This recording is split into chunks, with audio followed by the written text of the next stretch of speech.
What's up, everybody? My name is KSaun. If you're watching this right now, you've already seen our new rules and regulations, our new format of our 20-team WDL Season 2. I'm really excited about this. We've got two different divisions with 10 teams each. Today, I'm going to be breaking down all of the draft picks among our two different drafts.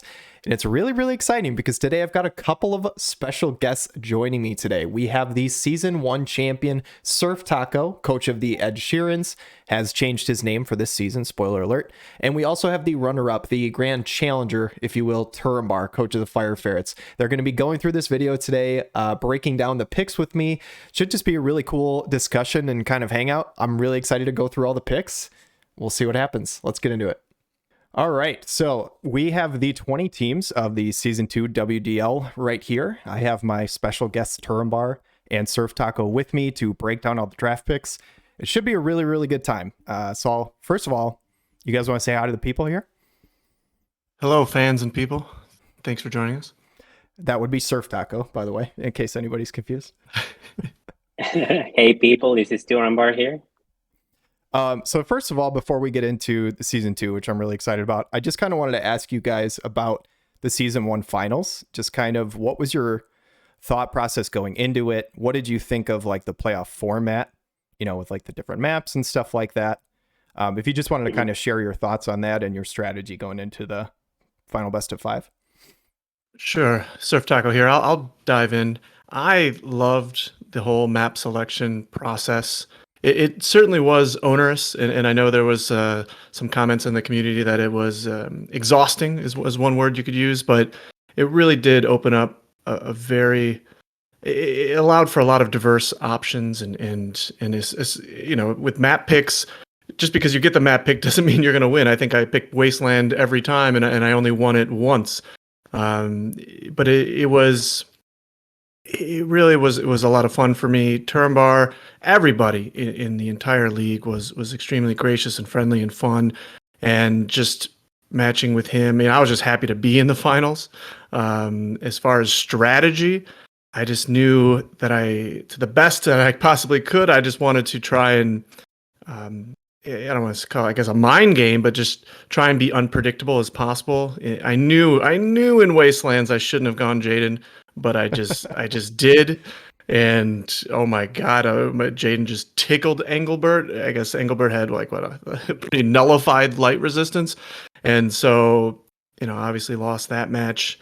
And then for the final match, I had to, you know, the fact that I got to this game, match 5, I had to bring out my MVPs, my Phoebe, my Astrius, and then my personal favorite, original Glaciella.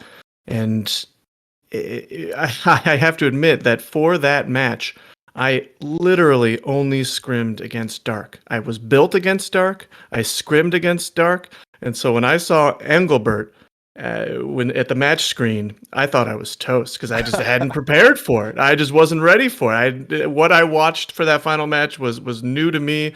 And honest, like, but for that, me being very lucky, Sakura was with that haste was about to just blow up my entire team. It just kind of worked out. But hats off to Turambar for obviously an amazing season. But I got to ask you, Turambar, what made you bring out the Camilo, Sakura, Engelbert team for that final match and not your go-to Dark? I guess foolishness, man, foolishness. No, I mean, jokes aside, I think that it was a little bit of, you know, me getting on my own head a little bit, right? Like I thought the Dark team had a good shot against most of your comps, but I knew you were expecting the Dark team. Like I knew you were expecting it because you know, it was the map that I chose. I can't remember the name of it. I think it was Castle Exterior. Yeah. It's a short map. It's very flat. There's not a lot of height difference and anything like that. I knew you were going to expect Dark, so I said, okay, I'm going to gamble. I'm going to say we're going to go with light. And at the end of the day, I think what really I didn't do well was that I hedged my bets. I hedged my comp to tank a little bit of Pierce and a little bit of light. I didn't really expect you to bring Astrius. And I think that was the key. And obviously, the quicking at the right time to blow up my my Sakura was obviously very clutch. And one thing that you were able to do all season super well was to time those quickens right and to make them count. And I think that was the key play on the whole final series. And for me, the whole tournament was a blast. I mean, it's really the thing that I've enjoyed the most out of my, I don't know, year and a half playing WoTV. It's really amazing for me. Anything that you get to draft, I'm in. Right, I've drafted Magic the Gathering for 20 plus years. I've played fantasy football. I just like drafts. Yep. And when you get to mix that with WoTV and the tactical aspect of it and the game itself is just great. So having the opportunity to participate in the tournament and having KSaun cast your games, it's a really, really cool thing. And, aside of that, I got to know a bunch of people that I didn't know beforehand, right? Like I do have some people in my guild and participated that I've known for a while. But I got to know, SurfTaco and everybody else. And, there's just a bunch of cool dudes, playing the game and having fun. So, really, really excited. For me, the real prize was getting to that top 4 since we had said, hey, top 4 is going to buy themselves a ticket to season 2. That's really what I wanted. That was the prize to me because I really just wanted to play again. But yeah, congratulations to SurfTaco. In regard to the format of the finals, the map selection was, amazing. But it was pretty draining. And I think it was a little bit of timing for me. It coincided with December, which is a really tough month for me at work. So the holiday season was a little rough. Yeah, it was rough. It was rough to get ready for different comps in different maps. So, I loved it from a competitive aspect, but from a time perspective, it was a little bit time consuming. But I mean, I loved every second of it. So, yep. Thanks, SurfTaco, and thanks our gracious host here. Yeah, I want to quickly just echo that sentiment, and just this draft, this league just rejuvenated my interest and excitement in this game, and I learned so much. I met so many cool people, and hats off to you, KSaun, for putting this together. And I know Spike's helping out in the background, and it just one other random thing that I would want to tell all the players that I didn't even start until the finals is that when you do your matches, voice connect with them in Discord, talk to them. It just adds a whole nother layer to the game. You get to meet your opponent, talk to your opponent, and it just makes the game that much more exciting and interesting versus just kind of watching it by yourself. And then finally, and I'll shut up, is got to give a shout out to my scrim partner, Some Smarty from my guild, Ohana, who helped me. Without him, I would never even gotten to the playoffs. Yeah, shout out to Some Smarty. I know they private messaged me on Discord a while back saying this is one of their favorite things too. So very cool that a lot of people are enjoying it and all that. One thing I definitely have to get better at, like you guys said, or like you said, SurfTaco, is hopping in the voice chat while I play matches. Because I didn't do that a whole lot this year. I think I did versus Turambar. Yep. Yeah, we did. You might have been the only one I did that with, but I know I need to do that more. So, but yeah, that was cool. Listening to you guys, the insight on all that kind of stuff. It's definitely hard to put just the amount of thought on which team to bring and not like overthink yourself. I jokingly said it in another video, but I think I'm the only one that SurfTaco didn't beat last year. So that's the only thing I'm holding on to since I won like 2 weeks. But yeah, it should be fun. Because I overthought it. I should have brought my Ice Girls, but I brought Jaden into your... I still got lucky, even in that match. I reflexed one hit that I think would have made the difference, but we don't talk about that. So...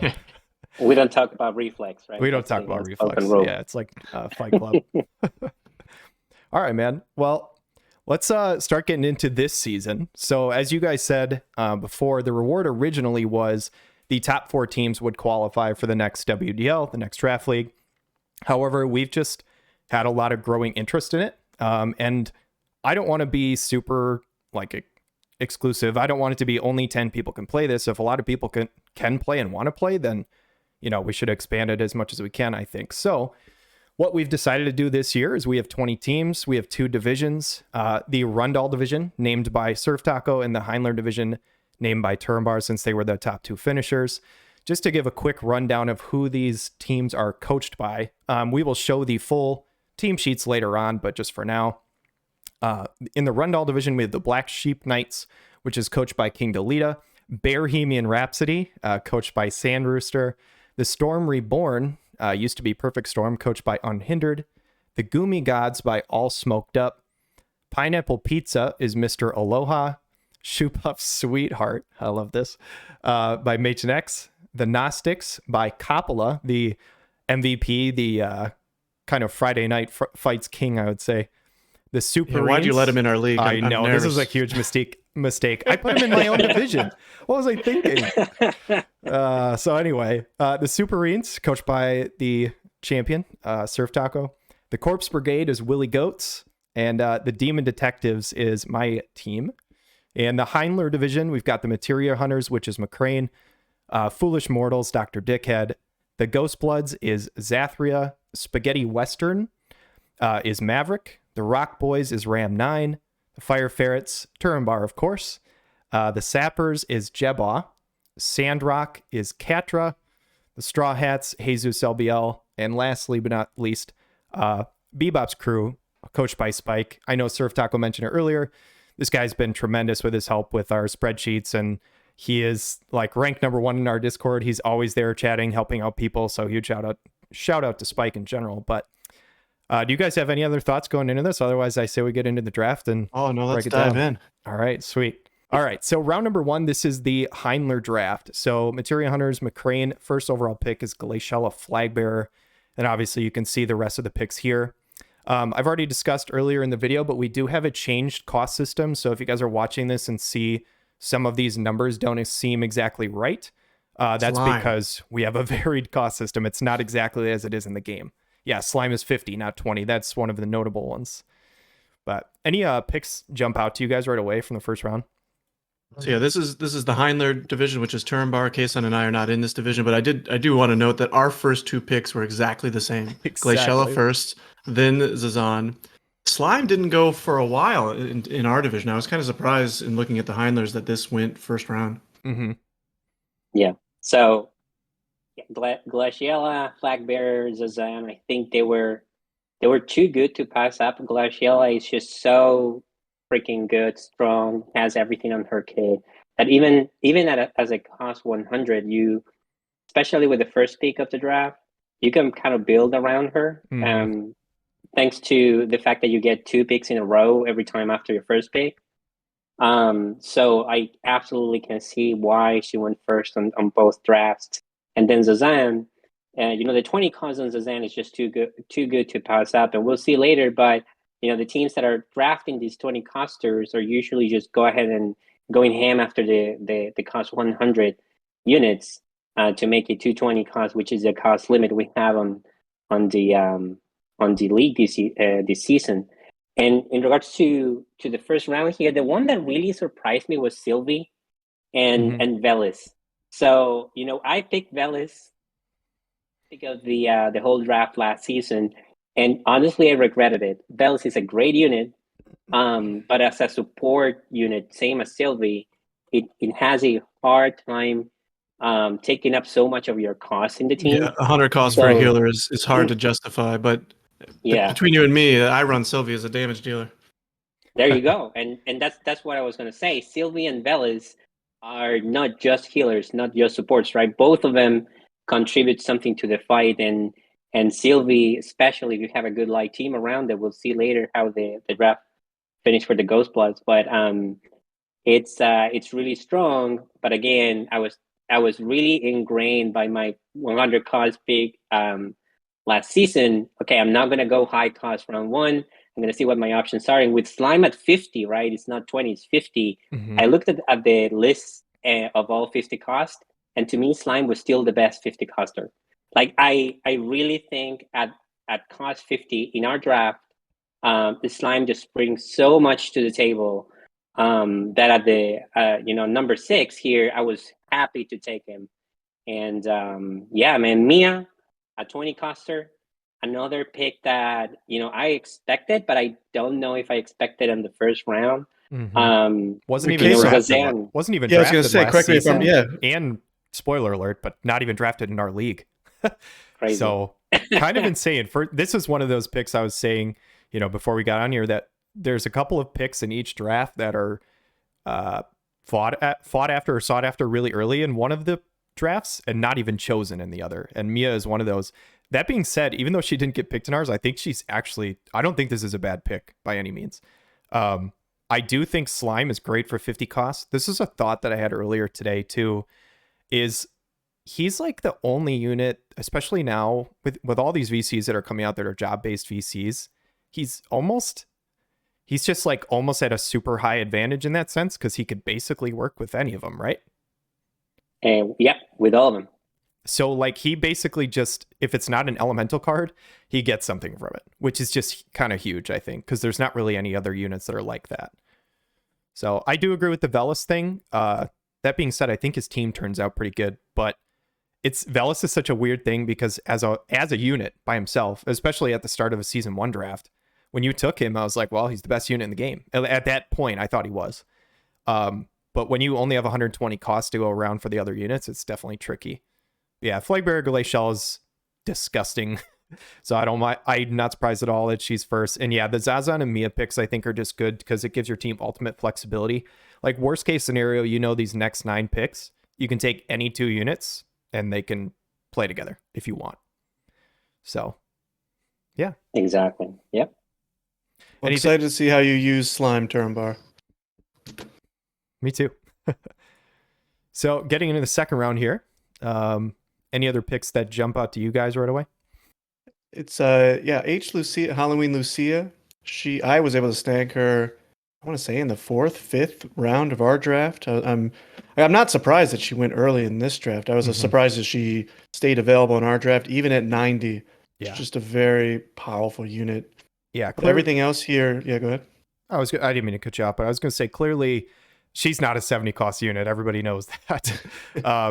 Our debate was, should she be 100? If anything, she's just so damn good. She's just versus like physical units, just kind of insane. And with this league, again, what potential units they can bring. So yeah, I think that's a really solid pick. But yeah, and when you say she could be 100, I agree. When I look at the 90 cost units, again, same with Slime, right? I started with 2 of the units that we upgraded in cost the most, right? With Slime and Lucia. And it's really because I think that they're still undercosted. And Lucia at 90, actually, she does have some tough competition at 90. There's plenty of 90 cost units that are really good. But Lucia is a little bit like Celis, but against physical. Like she just shuts you down. It's so oppressive against physical to have Lucia in there, especially when they don't have good, strong, long range barrier breaks. That I think she's just worth the cost, even at 90. I agree. I picked her too. Yeah, I mean, and for the rest, I think look at Moriale was the one that really pops out to me. I don't remember if we played her season 1. She might not have had her Master Ability 2 at the time, but for her to go in round 2, I was really surprised and curious what Zappers was going to do with her, because I agree she's really good. And at 60 cost, I think that's one of the strategies that I had going into the draft, which is for my tier 3 units, I was looking to get either tanks or supports. That's it. Because DPS units at that low of a cost, they usually come with a little bit of a disadvantage on a 220 formation, in my opinion. For sure. With a couple of exceptions. We have MacLeod and what's the name of the girl, the wind girl? Cyrell. Cyrell, yeah, all the new free MR units, right? That yeah. I think all of them we left at 60 cost, with the exception of the wind girl. I think you forgot to mention Ramada though. She's 50 though. She's 50. Is that in your team? Is that in your team? Yeah. I'm just maybe. I am curious. I haven't seen any Revelka, but I'm curious how she performs with the Energist job. I haven't seen her though, so I have no idea. But my last comment on this round too was I think Marielle went undrafted in ours. She completely. She did not. I'm 99% sure she was on Dr. Dickhead's team. I thought it was. She must have been at the very end. I'm pretty sure she got a win because unless this was a mistake by me, but I think she would have been moved to 50 cost had she not. Oh, I'm sorry. I meant she. I think she went undrafted. Oh, in our Rundle league. division. I'm sorry. I thought you meant last season. My fault. What do you guys think about Little Lila? She was my second pick. Like the standard Little Lila? I think either one of them are good picks here. I think Little Lila as 40 cost is perfectly fine unit. I think she could do her job as a 40, like with only 40 cost tag. And I think Little Lila the Bold's just really, really strong. So I think both are solid. The two are you looking at reincarnation at all when you drafted Little Lila? I think she's one of the first units to get it, right? I wasn't. Are you talking about Dream? I wasn't actually, but she might be. Yeah, I think he's talking about the 140 for her. Yeah, the Dream upgrade. Yeah, Dream upgrade. Yeah, Dream enhancement or whatever it's called. Yeah. Yeah, she is one of the first. There's a good number of units that get Dreams right away. Yeah. All right, let's head on to round 3. So round 3, Naya. It's a good pick. I don't know. I had her last year. I think she's a good healer. I occasionally ran into issues where I think ironically, it might have even been McCrane who mentioned it in my comments because I remember being a little upset about her AI one fight. And somebody mentioned down in the comments why the reason that she would like move forward to heal her team, like, and get in the area of the heal even when she was full health was because of like affinity bonuses, like stat bonuses. I think that was actually McCrane who told me that in the comments, which is funny because he's the one who drafted him. I could be wrong. That could have been someone else. But I think she's a really solid 40 cost unit. I think she's, since we kicked Phoebe out of the 40 cost, I think she's the best 40 cost that we have at the moment. Yeah. Oh, she Reflect can be such a game changer. Mm-hmm. Jaden's obviously never done anything good in WDL, so that's probably a bad How pick. could you, Turambar? How could you? That was a revenge pick. You can't beat him, join him. Exactly. No, but I look at Miranda there in the third round. Miranda, is she one of the units that we lowered cost? Is she, yes. She was at 70, she's a steal. Mm-hmm. Yeah, she is. She has so much. She got upgraded recently. Her jamming thrust, I think the Haste, spell, quicken, is sure hit. Her confusion ultimate. Yeah, she's Does legit. she have courage or something like that too? Like, I don't know, but she is amazing at 70 cost. Was definitely one of the units I was looking at, and it was picked right before me. Mm-hmm. So yeah, definitely great unit. The other one here that I just want to mention is Garvo there, by Bebop's crew. Spike, my man, taking Garvo out of my team. I was actually gonna grab him. That's one of the picks that hurt me the most. My first strategy was to try and pair Halloween Lucia with Garvo at 170 and get my boy Slime in there. That team would have been great. But Spike wised up and said, nope, you cannot have that. So good job, Spike. There you go. Seriously, thank you, Spike, from the rest of the league. Yeah. We don't need to see Turambar start 8-0 again this season. Oh my God. Turambar's Garvel just hit harder. Yeah, he's built different. I don't know why, but it does. I mean, I'm not going to say how much exactly, but my dark affinity is pretty damn high. Let's just say that. Yeah, I think overall, my thought process kind of similar to Turambar with like the tier 3 units and stuff. And unless something just fit my team perfectly, I kind of tried to stay away from the 60 costers. That being said, I think Ravis is a solid. If you're going to pick a 60 cost, I think Ravis is really good. I don't know. I've had a lot of success with her when I've played her in a number of different PvP stuff, like limited cost. I don't know. Very charming. Her a lot. Yeah. I see what you did there. Yeah, she's good. And she can be a Vady. Yeah. And I will say, Sandrus through Silma actually did some work last season. Like those jamming thrusts hit from about 8 miles away and they hit hard. So. Just keep her away from a prescient advantage, Yeah. Yeah, it's a little hard to do that, but yeah. Ravis is one of those units that at 60 cost, I think definitely pull her weight. And I think the sappers, is that Jebo? I think that's... Yes, it is. He had Yeah, I Rabbies think last he year. was the one with last Rabbids season. last year too, Mhm. right? Yep. One Good thing, pick there. one thing to shout out real quick too. The Straw Hats have lock. And then was it round 2 here? Took Starlight I Elena. know. So if he gets a 30 cost to roll with him, he has a Oh, he pretty already good light. has a 20 cost. Yeah, He that's picked true. He Mia. did take Yeah. Zazan. So even if it's, 210, he's got his 2 light of 8 that he Straw can run Hats with was it. down is Mia. Yeah, Yeah. Straw Hats is Mia. It's not Oh, I'm as sorry. good as You're right. Dazan, but Yeah, it's Mia still, with him, but yeah, can run it. yeah. Either way, I'm playing Jesus on the first match. So yeah, I don't know what I'm going to do there. It's gonna be tough. It's gonna be tough. Jesus is a great light player. Yep. Yeah, he is. All right, round 4. First I'm just gonna shout out Spike's Luell, Bebop's crew. That Luell did some freaking work last season. I feel like that was like his MVP for a while.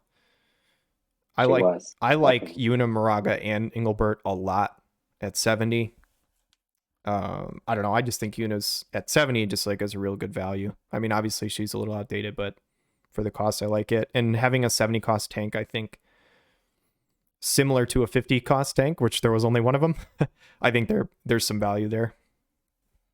Absolutely. I mean, you don't have to convince me to draft Engelbert. I think he, even without his master ability too, I think his master ability is literally like defense plus 10 or some nonsense. Mm-hmm. He still remains relevant thanks to his EX upgrade, his urge, and all those things. And that 70 cost, to me, he was just too good to pass on.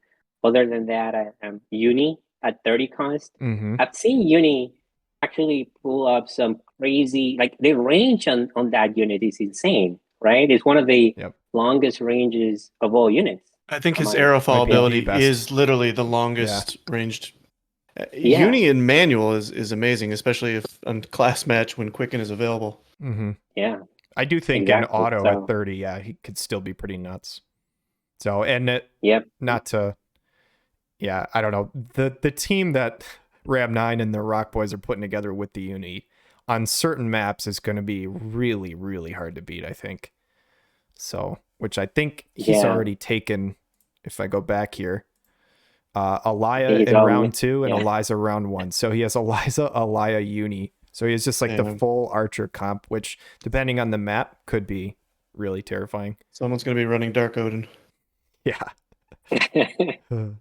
Yeah.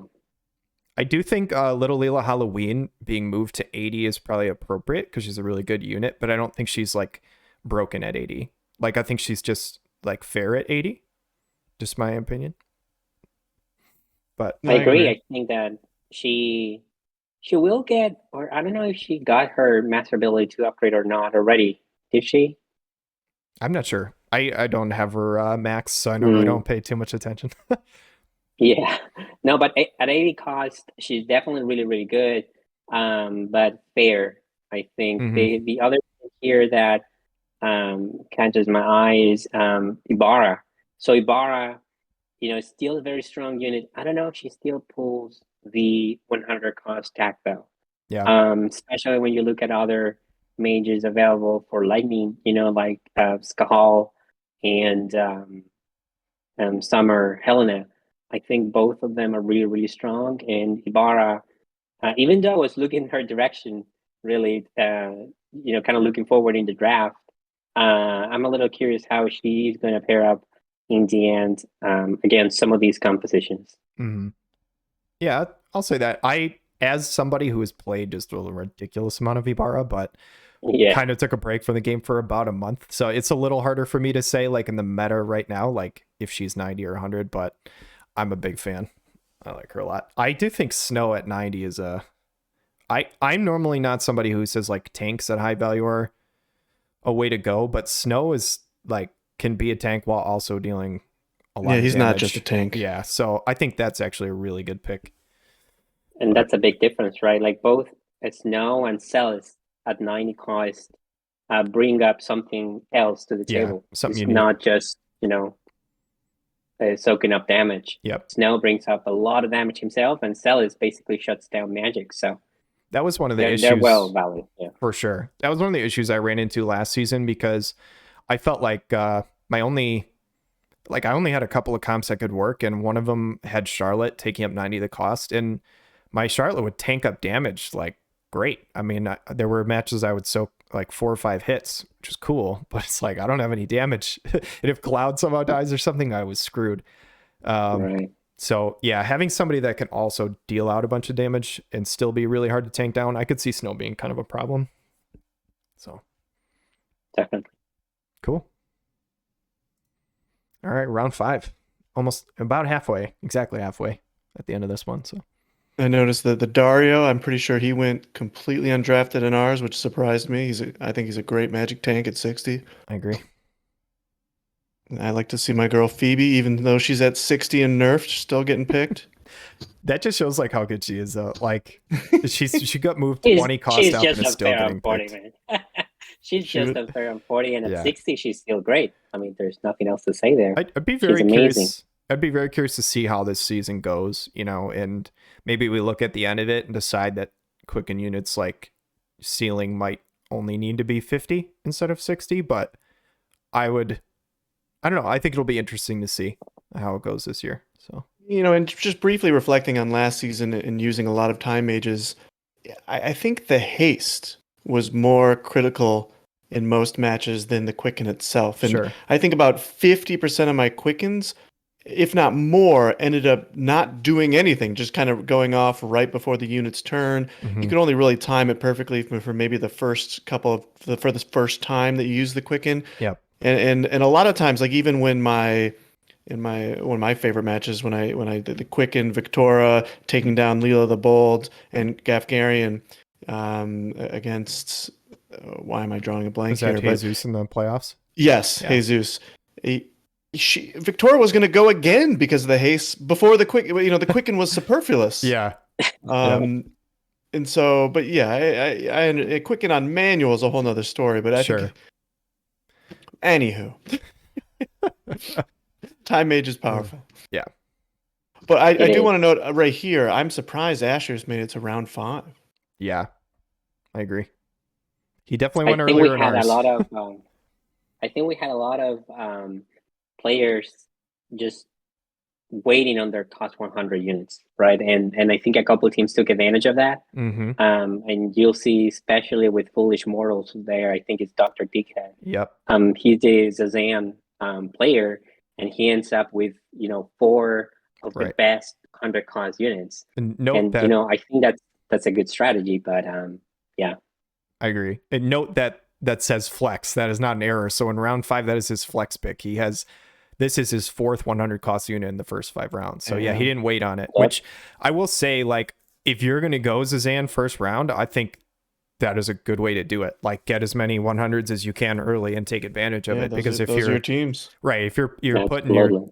chips on the table to go the 20 costs in the 220, then yeah, do it. So yeah, he has Little Leela, Dark Fina, Astraeus, and Ibarra for his 4. So it'll That's be a pretty interesting. insane roster to pair with Zazan. Yep. And certainly one of the strategies. I think that on the other draft, we might have another player following a similar strategy there. Mm-hmm. And it's also the Zazan player, right? So it makes a lot of sense. Yep. I think that's really, you either go that way with Zazan or Mia, or you need to stay in the middle, right? Playing Yep. around with 40 cost, 50 cost, and up to 90 cost most of your units, so that you can make many different compositions. And that's really what drove me to pick Sakura here, which again at 70 cost, I had my own tier list for units for the draft. I prepared beforehand.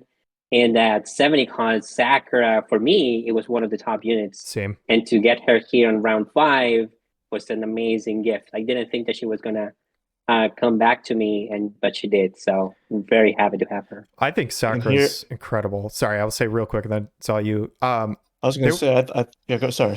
there was a real piece of me where in the turn, because I'm the last pick of my draft, but like on the turn of 1-2, I really strongly consider just going like 270s and Sakura being one of them with like an Engelbert or a Yuna or something, just to have that so I can grab an 80 later and pair them. Yeah, go ahead, SurfTaco. I was going to very cheekily say I thought I taught Turambar the Sakura wasn't that great. Burn. You're No, not in the she's division obviously anymore, amazing. so it doesn't matter. Honestly, I didn't have to use her that much because I was running the table with Dark last season. Yeah. But Dark as a team, obviously, it's not an option this season with the not mono element rule that implemented, which I love. Like I like to have that additional constraint of having to pick, your team not just mono elemental, but have some rainbow component. But even with that, I think Sakura and Engelbert are such a strong core at 140 cost, Mhm. allowing you to pick up another and pair them up with another 80 cost, that it was just way too good to pass up. Yeah. And I'll shut out Agrius there at 80 cost. She is definitely very, very strong and high up there in terms of power level for 80 costers in my Yeah, agree my 100%. book. So Yeah. Yeah, I both hate and love the non-mono elemental rule. I hate it as I'm building my comp, but then I love it when I think about what other teams could do if that rule didn't Right. exist. yeah. I have a pretty good lightning mono element team that I could build that I'm not able to. So I hear you there. Yeah, same for Dark, I think. So I think it's definitely good for the league in general, though. I do too. Yes, So, agree. cool. Anything else in round 5 here, or we'll move on? No, let's go round 6. Cool. All right. Oh, there's Gargus. Yeah. Yep. That's another unit that was contested a lot differently in this draft, which again, a unit that I even thought of on my team, but I think one thing I went into this draft, and you'll see my team later, but I really tried not to get the same units as I took last time. I just wanted to do something different just for fun, I guess. And then, yeah, I thought about taking him, but I was like, do I want the one unit that I get for the second time to be Gargus? I was like, not really. But he's a beast at 70 costs. He's a stud. Like, I'm sure that Maverick's going to get a good run out of him. So I'm excited to see Sosha get some play. Hopefully. one thing I will say too is Resnick last season didn't really see any play, but I think that was partly situational. So for one, she was 90 costs last time, not 80. And she was on Jesus's team that I just don't know where it made sense necessarily for him to run 90 cost Resnick. Like the only other lightning unit he had was Frederica. And then like if he was going to run it with Dark, it felt like you might as well just run full Dark. In this format, 80 cost Resnick with more units in the 80s and 70s that are decent. I'm curious to see how she looks because I could see her being stronger this season than she was last year or last season. For sure. She's a great healer. 100%. I think Resnick at 90 was too much, but at 80 cost, Resnick is one of the best players in the game, and we're seeing her all over the place with Skahal. I'm glad that those two are not together. Yeah, in either league, thank God. In either league, that's really nice. But I mean, she's amazing, and other picks here that caught my eye are Fina at 60 cost. She's always great. She does what she needs to do. You can tune her up to be offensive or to just stay back and heal. 60 cost, I think she's one of the good units at in that range.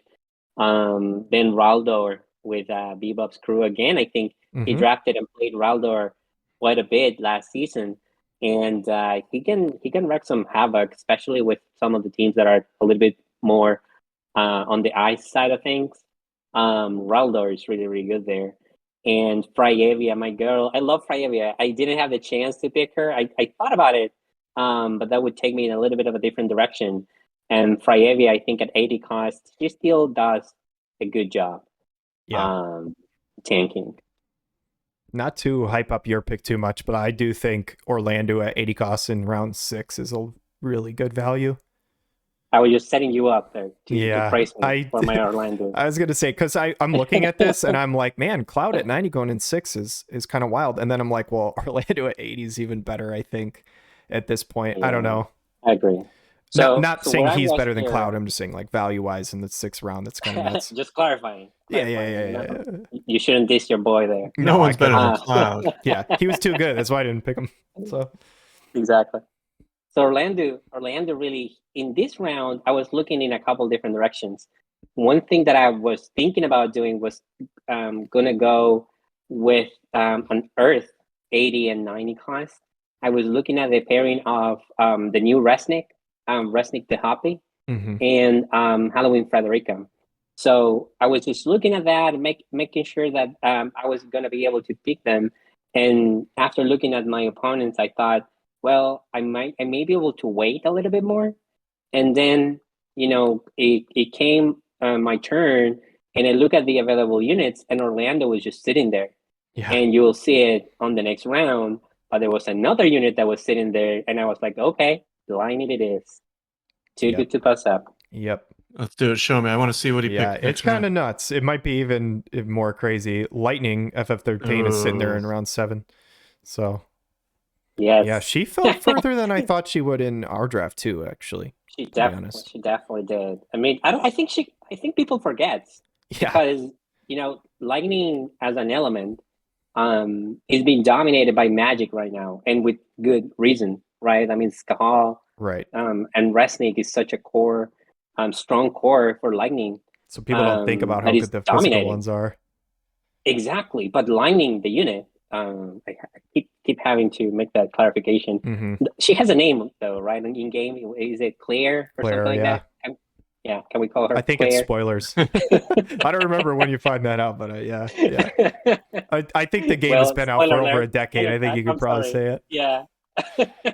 So real quick, the Murmur jumps out at me. Has Valade been picked at this point in time by round 7? He was. Okay. He was picked on round 3, I believe. Okay. Otherwise, I would be surprised at these other 40 picks with Valade hanging out. I will say, no. I don't know. Maybe just because when I played Sand Rooster, Murmur can be no joke for 40. I just thought she was like a throwaway, and I played against Sand Rooster.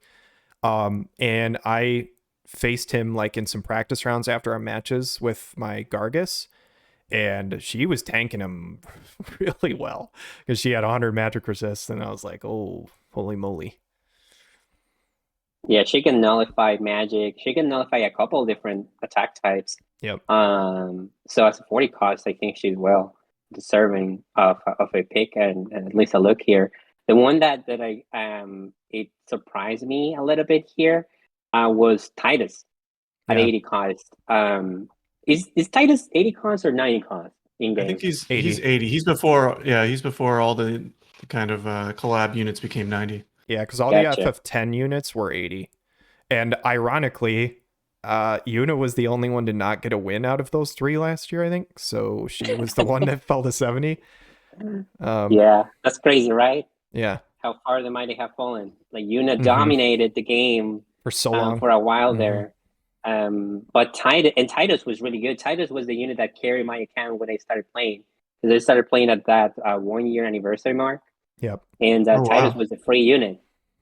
So he carried me hard at the very beginning. But looking at him right now in today's meta with all the units that have released ever since, Titus still is really strong. He hits really hard, and he has the haste, AoE, right? Hastega. But at 80 cost, he suffers for a key from some key, I think, weaknesses, with range being one of them. And I think that one makes it tough to make him your carry. I'm sure Jesus is going to figure something out with him, because he does pick some other water units later to pair him up with. But I was surprised to see him go so early. I'm very pleasantly surprised to see Titus. And in the right hands, I'm partial to Titus. And if you can get that haste to get everybody, I think you're in good shape. The thing about it, though, too, is like, it's different than when you're playing Arena, right? Because like a lot of times you play Arena, you can't shift around your units, like initial placement.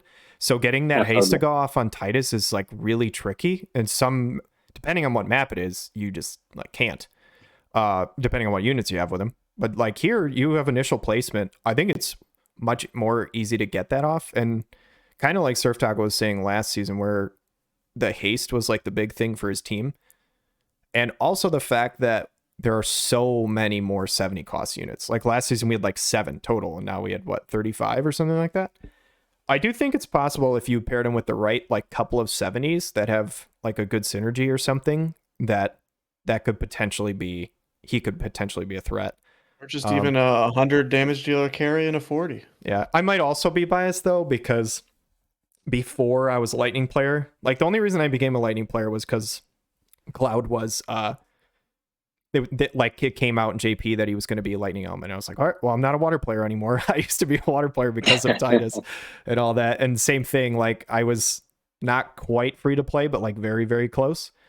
And I just rocked the water teams for a while. So he was fun, but it was her, Winter, Victoria, and Ildira for me for quite a while. Yep. What do y'all think about Laswell at 70 cost? I'm excited to see him. Yeah. I love his little sub dragoon. His shield makes him, he can obviously build him evade. His shield makes him great for potential kind of rush comp. I think in the right hands he can do some great work, and especially because wind is obviously pretty prevalent right now. I think Setia at 90 could be interesting too, depending on who else is paired there. For sure. No, Setia is really strong. Give it at 100 cost, and at 90 cost, I think she's well deserving of that pick.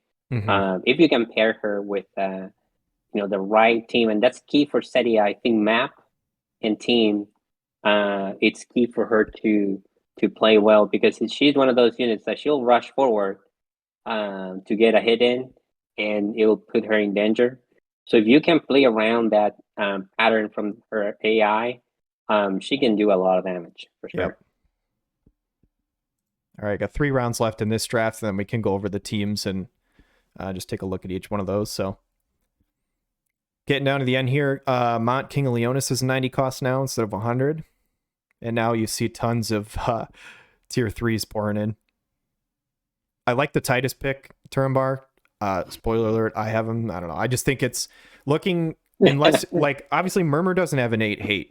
Like, she has crazy resistances, and you could put hate on her and have her kind of function like a tank. But the only, in my mind, like, the lowest cost actual tank is Titus. He's the only one that's 50. So I think just having that alone is kind of valuable. Whereas, like, the other tanks, Ravis and Dario, or if you're counting, like, Mariel or something, I mean, they're all 60. Absolutely. I mean, I was looking his direction ever since before picking Orlando. I was thinking about Titus as my other 50 coster to unlock my Halloween Lucia mostly as a dark pair. Titus already got his master ability too. With it, he is a monster tanking, especially Pierce and Missile. He's weak to slash and magic. So obviously he's not perfect. He's a 50 coster over here, right? And a pretty old unit. But on his niche, I mean, he has a lot of tools for a 50 coster. And in my tier list, I mean, he was just behind Slime at that tier. So yeah, very happy to have him. Before he uses his shield buff, I had my team last night, and again, I don't want to spoil every pick that I have, but I was playing around with him in one of the comps just to see like how he'd feel. I think I only have him at like level 107 or 108 right now. He should be 120 soon. But without trying that hard, like I didn't have any gear or trust stones that emphasized his missile resist. I just threw on like the passives, and I think I might have had the Dark Fina card in there somewhere. But he was just chilling with 90 missile resist, and I was like, good God, like he isn't even like, I haven't used anything to up that. Like that guy can nullify missile like pretty easy. And his pierce resist is really good too. So yeah, like he's a glass cannon to slashing. It's pretty embarrassing, but that you maybe don't bring him. You know what I mean? Like if the other team has nothing but slash, then maybe don't bring him. So I don't know. Yep, I love him. And then we have here Rages for the Straw Hats to pair with that Titus you mentioned. Get another 70 cost to pair with Titus. Rages is one of the better ones. Yeah. At 70 cost instead of 80. She got her master ability too, I think, recently. And I think her weapon is all the way to +1 now. I don't really remember. But she's a very, very strong DPS. Some range issues, just like Titus. But definitely, I think a good pick for him. Yeah, I'm kind of bummed I never really got to bring her out because I picked her for the supplemental draft. But I tested her, and I guess by the time that late in the season, I guess maybe it was the matchups or whatever, just never was able to slot her in. But I love her as a unit. She can do crazy damage.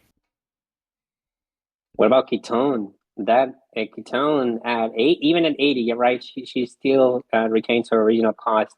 She did a lot of work last season. Yeah, she did. For her to slide in around 8. I mean, yeah, Machen put in work with her.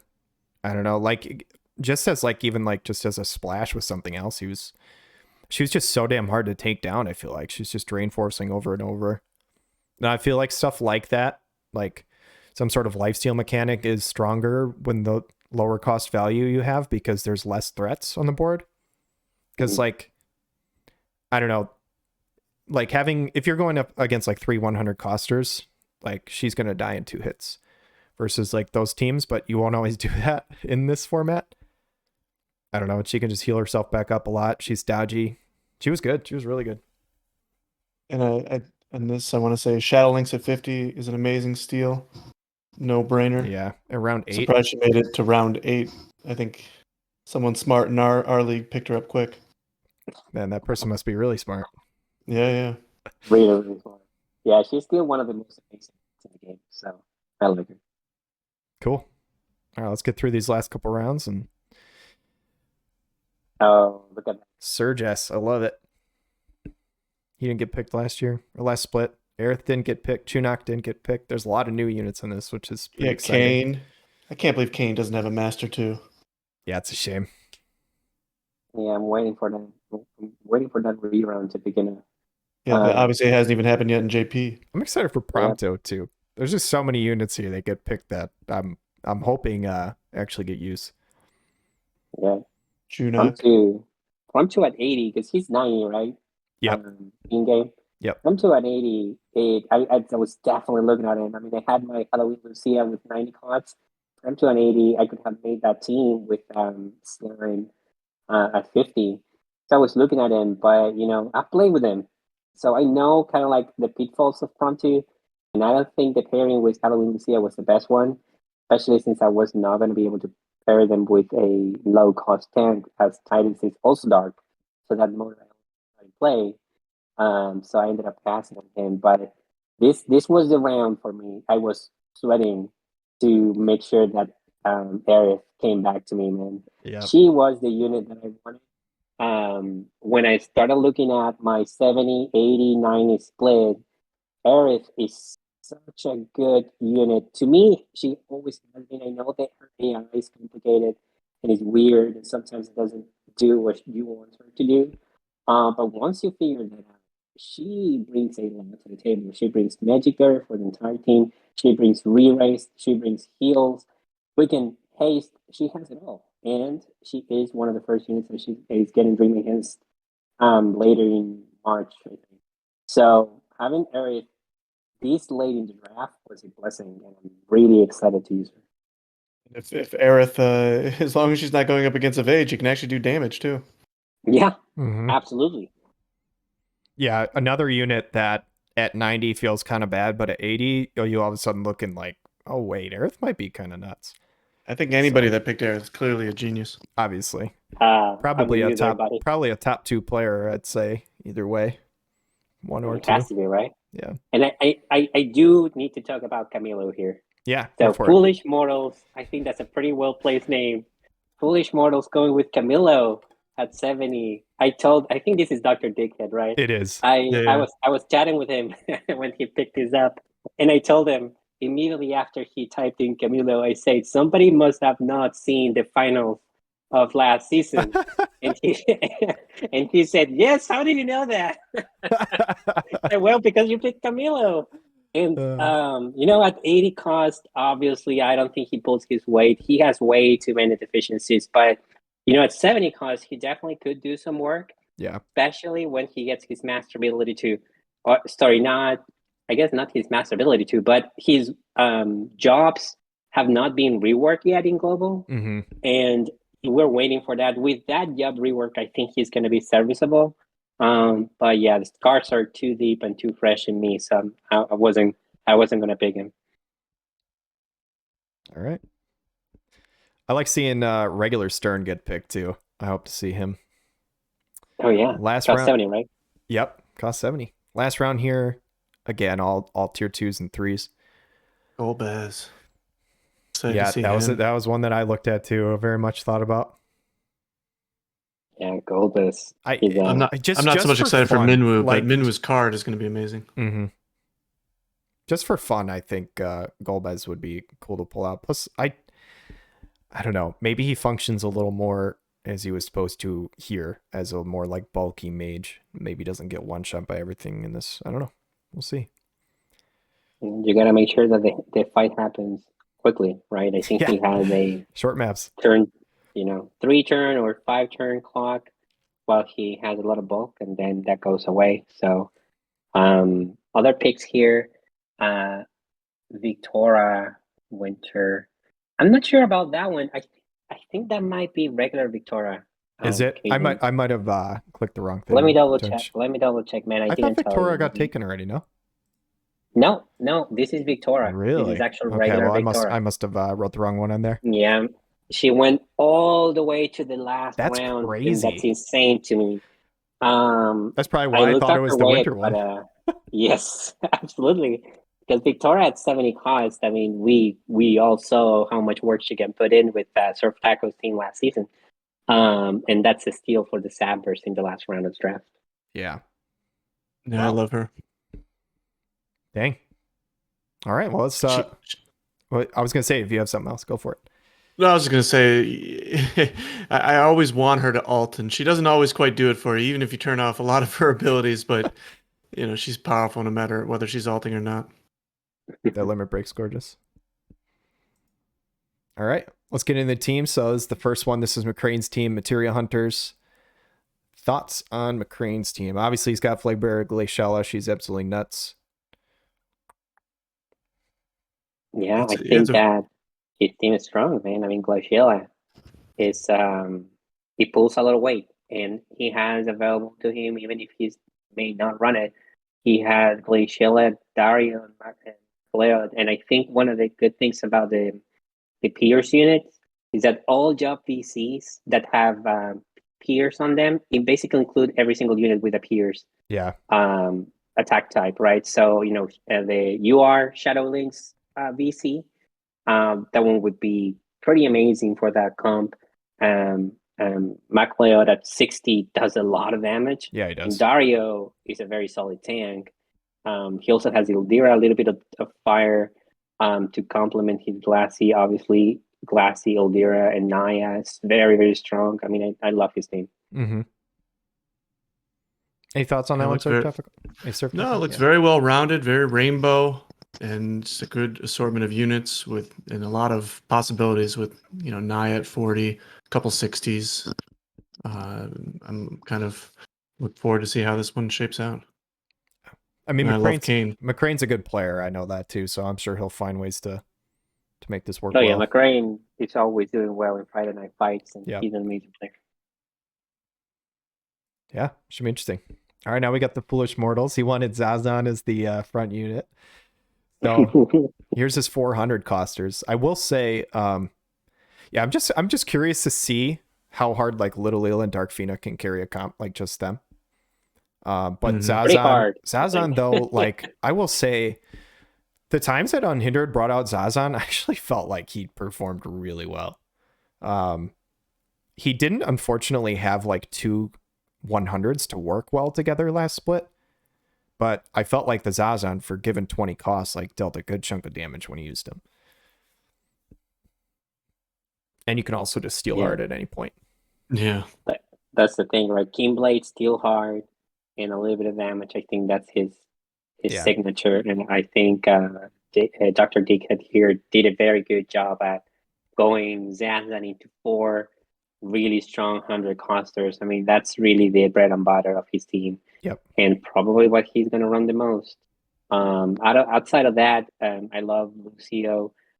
He's a great unit, and but I mean, it's going to be really hard for him not to run Zazan and 200 costers, honestly. Yeah. And that's something that when I looked at that strat, something that kind of turned me off a little bit of it, and one of the reasons why I didn't pick up Mia on that first round, because I didn't want to be constrained that much that was my team last season, right? Last season it was either dark or light for most of the time. Right. With the exception of the week I played against you, KSaun. Yeah. Where I got to get a little bit more creative. Yep. But I didn't want to have to work. Yeah, Lorenzo. Yeah. Yeah. I mean, I don't know. It'll be interesting. Like you said, I think those are definitely his strongest versions. I do think that it was smart for him to do an 80 and 270s if he was going to go that route, because at least you can throw all the URs together on a team. I'm curious to see how that works, though. With Lucio, Camilo, Minwoo. It feels light on damage to me, but I'm going to throw a little bit of shade out. I'm going to say that Camilo is not a UR unit. Right here. I said it. He'll be 60 cost next season after he doesn't get a win. Oh, man. Just kidding. You're treating your wounds with too much salt. Absolutely. No, I think he did a good job, though. Dr. Dicka is a cool guy. I'm excited to see how he runs. I expect a Little Leela Dark Phenom a lot. It's going to be really, really hard to beat. Yeah. All right, so real quick, do you guys recognize the name Ghostbloods? Do you know what it's a reference to? I don't. I don't either. It's the author Brandon Sanderson, the author of Mistborn, the Cosmere. It's a cool reference. Shout out to Zathri for that. Oh, now I remember. Yes, that's kind of like the secret society within that thing. Yes. Mm-hmm. Yeah. No, I have no idea what you guys are talking about, but that's awesome, though. Cool. Oh man, this team, I love this. I love this tri-element, the heavy and the light, the dark, the water. This team has got a lot of variety in costs, a lot of different things. I love the snow, the Sylvie. This will be a fun team to watch. Yeah. The Valade, Shadowlings, Fina, he can run anything at any given match. A lot of flexibility, I feel like, with that. Yeah, a lot of synergy. Yeah, this team feels a lot like Machen's team felt last season. With strong options on ice, but also solid options outside of it. And with light and dark, I mean, you really cannot go wrong, because I think that's one of the things people learned from the first season, which is obviously light and dark without an inherent disadvantage against another element. They do pull up more weight when you do not know what the other team is going to bring up. Right, because you don't have to worry about the matchup disadvantage as much. Having that flexibility, having Whisper at 70 cost, which is, to me, I mean, she does a lot of work. Yeah. I love his team. For sure. I felt like that was the thing I ran into last season, was if the other team had Earth that was also accurate, I felt like I just lost. Like I didn't feel like there was a play. Because it was like Earth would beat my Lightning, and they were accurate enough to beat my Dark Evade. But just bringing good like dark units that aren't relying on that, I don't know, man. Yeah, this team looks good, and having a dark and light, form to pull out, to have that safety of knowing at least bare minimum you're not going to be element countered. Yeah, I think it's cool. I still think that Snow is a really, really great pick. It is. All right, we got Maverick in the Spaghetti Western. That Mustadio. This is apparently the Final Fantasy Tactics guy of this draft. Well, I guess he's only got a couple, but spoiler alert, we got one guy who tried to stack them all up. So this is the team that drafted Velis first round, right? So I'm curious to see how it does. It did drafted Skahal too, and they can run Liarte there, right? So they do have that option to run Skahal with a healer, which is what is running the PvP right now, and the meta, right? So it's very scary to see. We'll see how that goes. And Ravi is the Winter Ravi pick. I love too at 70 cost. That unit pulls a lot of weight. Yeah, Little Leela and Skahal. I hope this team burns and dies. Oh man, I do one thing that I like a lot about what he did here was with his 80s and 70s. He's got the 280s and 270s, wind and ice, or pretty much like however he breaks it down, he's going to have like 2 and 1. So you can either run Gargus Ravis Agrius or Gargus Ravis Little Leela. Yeah, absolutely. I'm curious what he's going to do with Mustadia, though. I haven't seen him done much. Oh, one last thing there. Salir, at 60, she did a lot of work last last season for Jeba, I Mhm. think. I love that unit, that 60 cost. I think it's one of the few that actually brings up solid DPS. Yeah, Yeah, so I agree. Yeah, I think it's a solid team. I remember looking at this and thinking I didn't think the Velis pick number 1 was good, but considering that, I thought the team looked really, really solid, and the Velis Cahal angle makes me think that Velis actually could work. So, all right, Ram 9's team, the Rock Boys. Eliza, Uni. Enough said. I don't know, man. That's terrifying to me. No, this is a strong team. You got ice, water, you got earth to back it up in case there's lightning. Yep. I think offers a lot of synergy, a lot of potential. You got KSaun, you got some evade options, good tank, Miranda.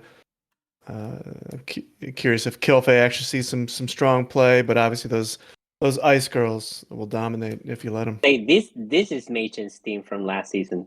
This is 100%. it. It's ice, water, and earth right there. A little Even with upgraded with Elia. and upgraded. He doesn't have the Curry, but Curry was a 60 cost, and I think it turned people off a little bit of him. But this team, I mean, Ram is one of the new players we have for this season, and I think he did an amazing job pairing those sure. two gunners and with Uni. He has a very strong option, but it's not only that, right? Like he has Miranda, which is one of the steals, I think, of the draft this season. I don't know if he would ever run it, but I feel like Fryevia Miranda Killface sounds like so goddamn tanky for like Could be really, really strong. Against, well, I guess, yeah, Frevia for the magic, Miranda Kilvey for the physical. It could be a nice, well-rounded team. I don't know But if you going ever, back to what you said, yeah, I don't know if you would run them all together or not, but that just sounds maybe. like, yeah, I don't know. Go ahead. I was gonna say you don't even need Curry in this squad. Elia has frostbite, right? Mm-hmm. Yep, she does. Elia has everything: protect removal, re-raise removal, all the piercing and penetration. Yeah, She's one of the few units that is at the level of Glassy, Win Glassy, I think. For sure. Yeah, this team's legit. This is one of my favorites in this league, I think, personally. I don't know. I thought a lot of Machen's team last time too, which I mean he got top 4 obviously, so it did pretty well. But Skip. Yeah, we don't need to talk about this one. So do you want to tell us talk? about Do you want to talk? Turambar? Yeah, tell us your thought process, and then we can critique it, or what? How do you want to do that? Let's do that. Let's do that. Roast me, right? So my main goal here was to have a lot of options, and I think I accomplished that. Like I think I was chatting with SurfTaco a couple of days ago, and I counted like 11 teams or something like that, 11 like real comps that I can put together with my roster. And obviously, not all of them are as strong, but as my dark team last season. But I wanted flexibility, and I think I got that. The fact that I compared Lightning and Orlando with somebody like Titus, which is a true tank, right? Like it's somebody that can actually tank things, not everything, right? But with specific matchups in mind, he can do a lot of work. And they have the Lightning Orlando pairing, which is a top tier, damage on Lightning. I love that, and the fact that I can have Engelbert, Sakura, and Aerith with Aerith providing support. That's something that I did not have. I remember KSaun you talking on the finals video that one of the weaknesses of my roster was that I didn't have sustain. Yep. Even though I had Velis, obviously, but I couldn't use him much because of the cost. Aerith solves that issue, and pairing her with Engelbert and Sakura can, in my mind, is really strong.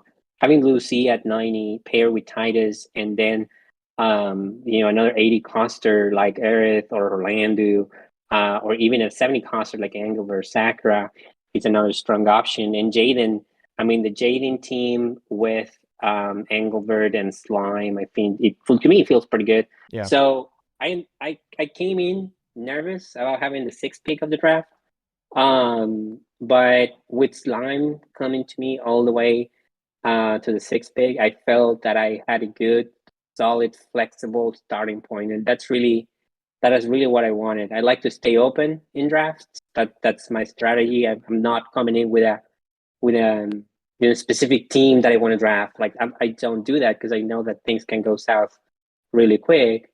And having a Slime opened my options, so I really like my team.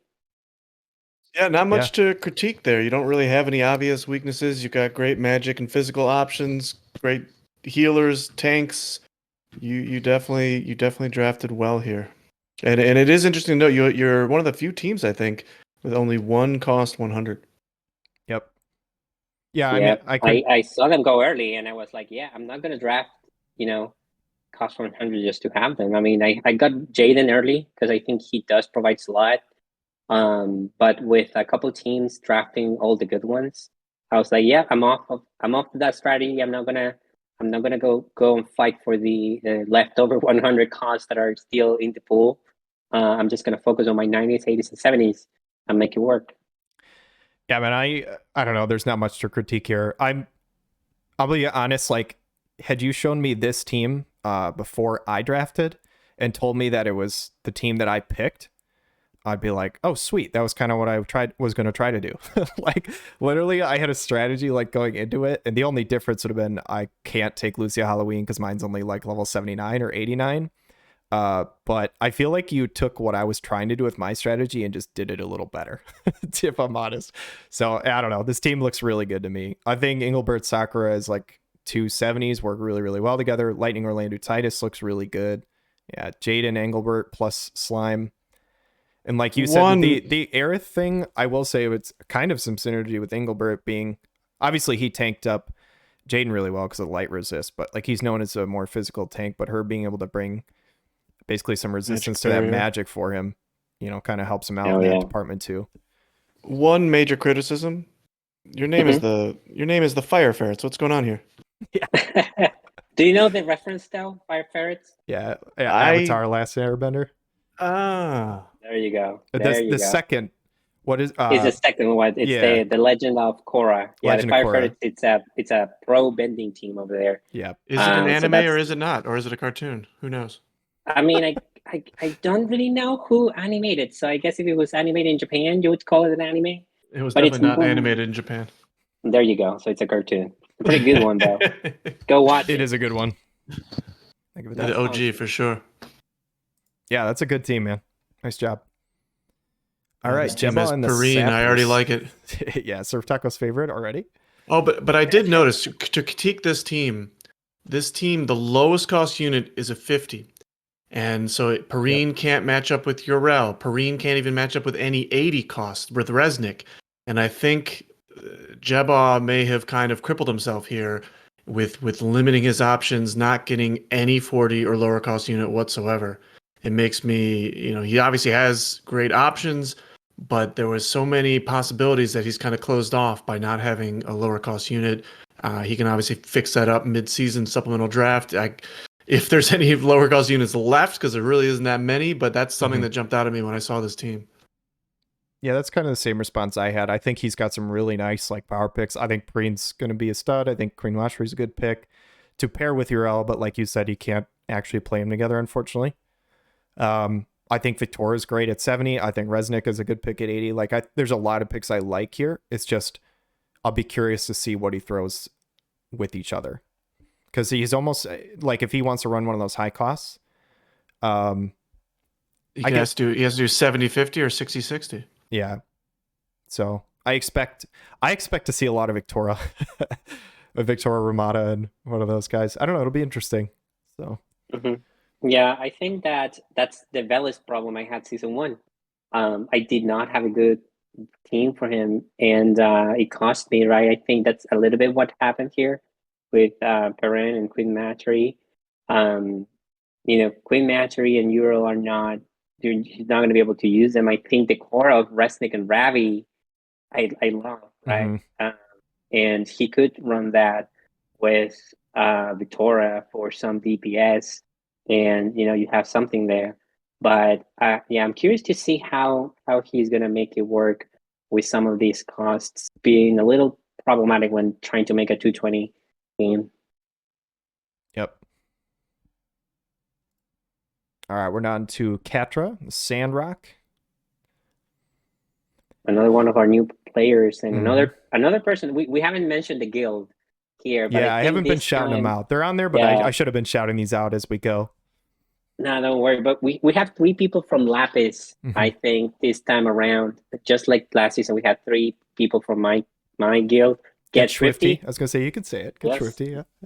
Best guild in the server. The gauntlet that SurfTaco ran through. Not biased. Exactly. Objectively, the best. Exactly. Objectively. Mhm. But yeah, I mean, this team has pretty solid options at 80, 70. Saro was, I think, his first rounder. I think And so. yeah, he can evade, and he'll only get better after some things get released with Final Fantasy VII Remake. With Dark Ifrit and Yuffie's card, he's gonna got a lot more power and evasion. So I'm excited to see how much of an upgrade his comp is gonna get in March. The fact that he can run Sorrow with Setia, with Sosha, this is going to be Esther. Obviously, always very powerful. Yep. So I'm surprised you really don't see Esther anymore, even though I guess she's a tank buster, and I guess you don't see too many tanks these days. Yeah, I mean, I think it's a good looking team. I don't know. I think Sorrow Setia together are good. Esther's a solid unit. Moraga being dropped down to 70 is cool because that's just like another 70 cost tank option. I'm not sure where Curry will pair. Maybe you run like a missile comp, in certain maps. Maybe go like something like Setia Curry with Moraga Hold Negro or something. But he's got some options. I like the team. So Curry was a beast last season. The Frostbite was so annoying to deal with if you didn't have an answer. Oh, yeah.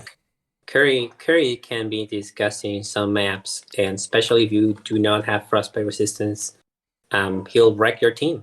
So I almost lost in class match. I was manual against an auto team that the Curry got off Frostbite against my entire team round 1. They were auto. I was manual. I almost lost.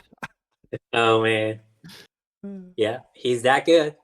I'm curious how to see Sasha though. That's one of the 40 costs that I looked at and I honestly passed on picking because I thought she did not bring much to the table. I remember last season, I think she was picked in our mid-season draft. She took a match from me. Oh, she did. I won the set, but she took a match. And she actually did a decent amount of damage to Charlotte, who is notoriously weak to Pierce. Oh, yeah, Charlotte there with her Pierce weakness. So Sosha, isn't she a 30 cost in game? No, So there's no way we increased her cost. Yeah, 40 cost. Yeah, she's 40. She's 40. She's SR. She's 40. Okay. Yeah. Okay. Yeah, I'm curious to see how he uses her, if at all. She's got reflex. Yeah. Oh, she does have reflex. She's got reflex. She has sharpshoot, and her piercing damage does like more than you'd think. I don't think she's that bad, to be honest. I think for 40, I don't think she's a bad pick. But going back to what we said, for these lower cost units, ideally you want to stray away from DPS. Yeah, that's fair. He could run full reflex comp with Setia, Sasha. Could just be really annoying. Yeah. Cool. All right, Jesus. Guildmate. I mean, right out of the gate, obviously, just being able to run Starlight Elena lock in certain matchups could be really tricky. I imagine that most teams probably have some sort of answer for evade, but not every team. Saddley's a beast on his own. I probably would have expected it. I mean, I guess it makes sense if you went Starlight Elena lock. I was going to say I would have expected him to go 100 costs by taking Mia, but I don't know, like, who else are you going to pair with Starlight Elena 100 costs? It makes more sense than lock, I guess. I can tell you that he wanted Sylvie and Jaden, but they were taken away from him before he could pick them. So, I know that. I'm still shocked that Jesus, obviously, who had Elena last season, during the playoffs, never ran him against me. Never ran her against me, not once. And I was always the most scared of Elena. Yeah. I mean, she's really, really strong even to this day. I think people forget how good she is. Yep. Just because she has not been as prevalent lately with the rise of very accurate units like Flagbearer Glassy and the Dark meta that came in, right?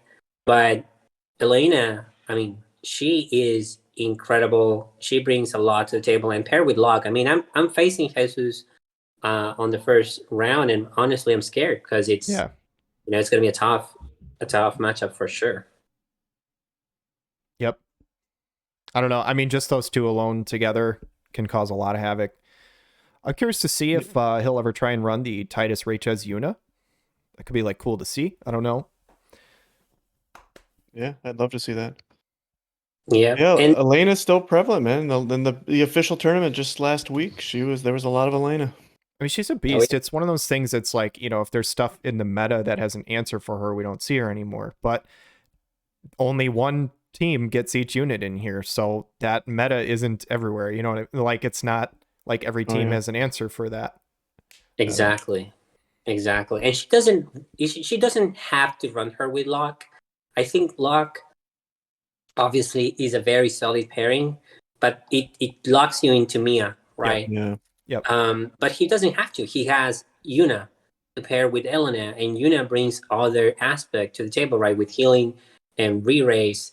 And he could, pair them with Cyrell or Ryu and do something different. So Elena it's a monster. He doesn't really absolutely need Locke. So yeah, I'm curious how that's gonna work. And he could also just run Elena, Sadly, and Mia, and do some more, some re-raise there with Elena, and have her a little bit as an evade tank, right? Pulling hate and being really evading. So good luck, Turambar, first match. Yeah. Oh, I'm not looking forward to it. Yeah, I don't envy you. So the last team in the Heindler division. So we've been going over an hour already. So we'll try. Hour and a half. Try and go at a good We're pace. We're gonna need to divide this one up into 2 videos. Yeah, we can do that. That's fine. So hopefully you guys got a little time. But I like to see some Earth here. I like to see the new unit Hoppy. Yep. Some good lower cost units for flexibility. I've known Spike for a while through the game and through Discord and stuff, and he is a Earth player at heart. So I'm happy to see that he got Oberon, because I know he likes that unit, and he didn't get Oberon last time. So took the Garble away from Turambar. So that's my biggest complaint. This team is trash, man. It's trash. Why did Garble away from me? No. I mean, he took Celis first round. I think that's a great pick. That's one of those tanks, like we mentioned with Snow, that brings a lot to the table. It just shuts people down. Yeah. And the other picks with Luel, Oberon, Resnick with Earth, brings a lot of power, a lot of accuracy with Luel, which is something that he also had last season. His lower cost units with Little Lila and Meech in particular. Little Lila, like you guys said, she can do a lot of work for the 40 coster as a magic tank. I hope. And Meech, I mean, he's the toad god, right? Yeah. I just told you. Yeah. I mean, it's a good looking team. I don't know. I like it. I think Luel is going to put in a lot of work. I think so too. And I dare him right now to play Garble even once, because I think he just hate drafted. I love it. Oh, man. Yeah, we did not plan this. What I will say is, like, to me, for this division, I felt like there were like a few tiers. I personally felt like tier 1 was the Rock Boys and the Fire Ferrets. I just felt like, as a whole, I had a really tough time placing who would be first. And because I thought Turambar would probably just place himself first, so I was like, I'm going to throw in Ram 9 number 1. He would. So obviously I would, man. Confidence. Absolutely. I had a really tough time ranking those two. And then, honestly, after that, like, I feel like I could make the case for any of my teams 3 down to move like 3 or 4 spots. I truly feel that way. I just feel like there's not a huge disparity among the others. I feel like there are 2 teams in the division that are above the rest, like a cut above, and everybody else I think has got a shot. I do feel a little bad that the Sappers and Sandrock ended up 9 and 10 on all 3. I think the only thing is, we talked about before, Jebon not really having the tier 3 options other than 60 is the only thing holding him back. And I will say Sandrock's team, like, again, I could make the case this is up at like number 5 or something like that if I wanted. So Yeah, this is not a huge sample size, right? Like we're not saying that any of these teams are necessarily bad. It's just that there's just 10 teams over here, and there's definitely some teams that I think are going to struggle a little bit more putting teams together that are going to be able to compete in most situations. But every single roster has at least 2 or 3 available comps that are going to be competitive. yep. So anything could happen. This is just as funny thing to do at the beginning of the season, trying to predict how things are going to end up.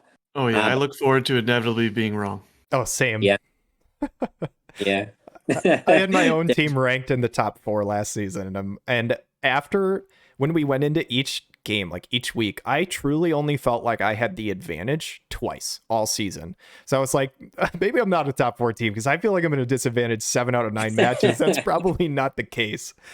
So yeah, I mean, it's easy to plan things before the season starts, but when people start putting teams together, and especially when you start looking at the maps, that's key. Maps are huge, right?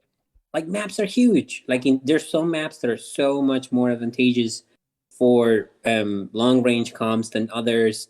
And there's some maps that are gonna give you the initial positioning you need to get the buffs you need.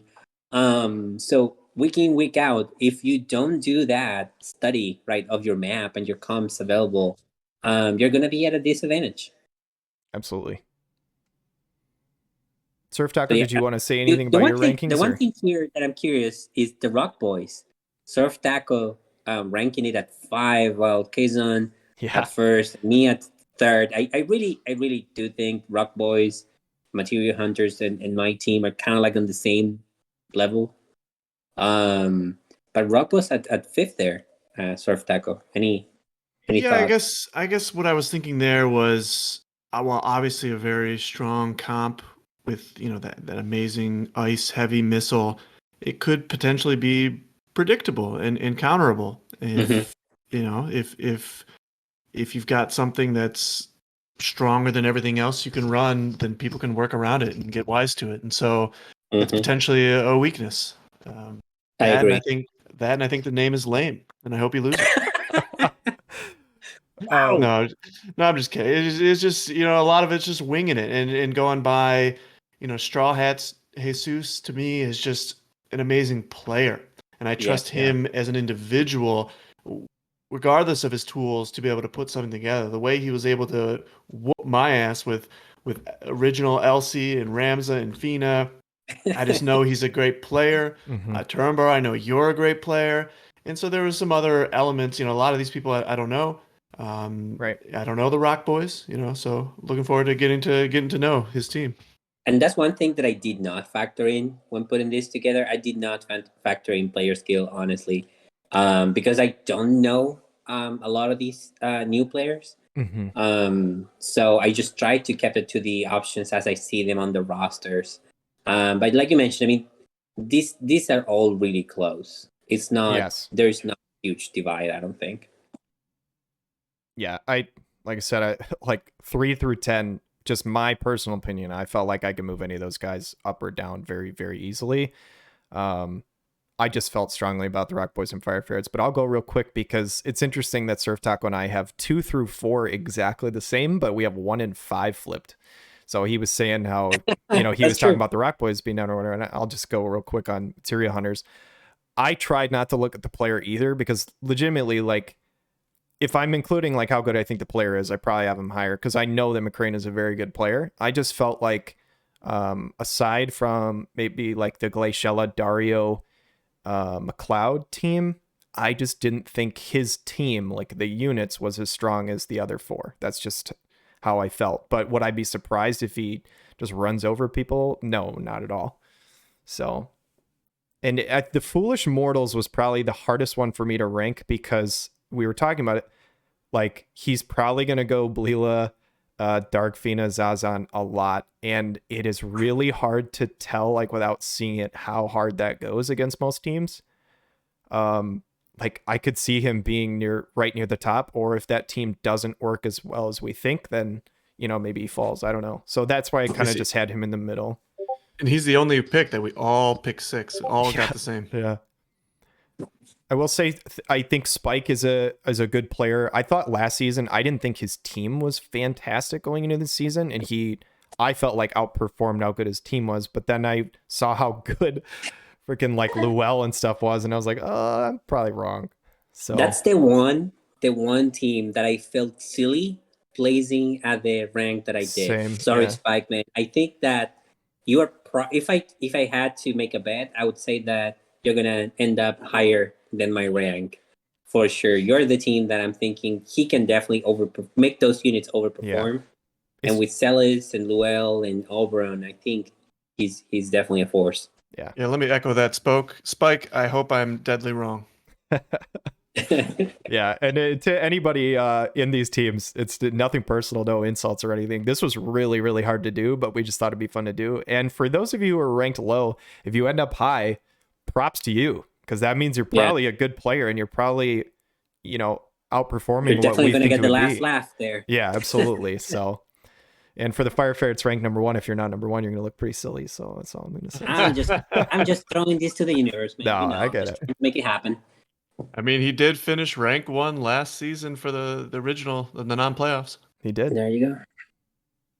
All right, guys, that's all there is for the Heindler Division Draft. We will continue with the Rundall Division Draft. I might end up separating these into 2 videos. I'm not entirely sure yet, but I hope you guys enjoyed kind of the draft breakdown, the discussion between me, Turambar, and SurfTaco. It was a lot of fun. I'm looking forward to doing the Rundall as one as well.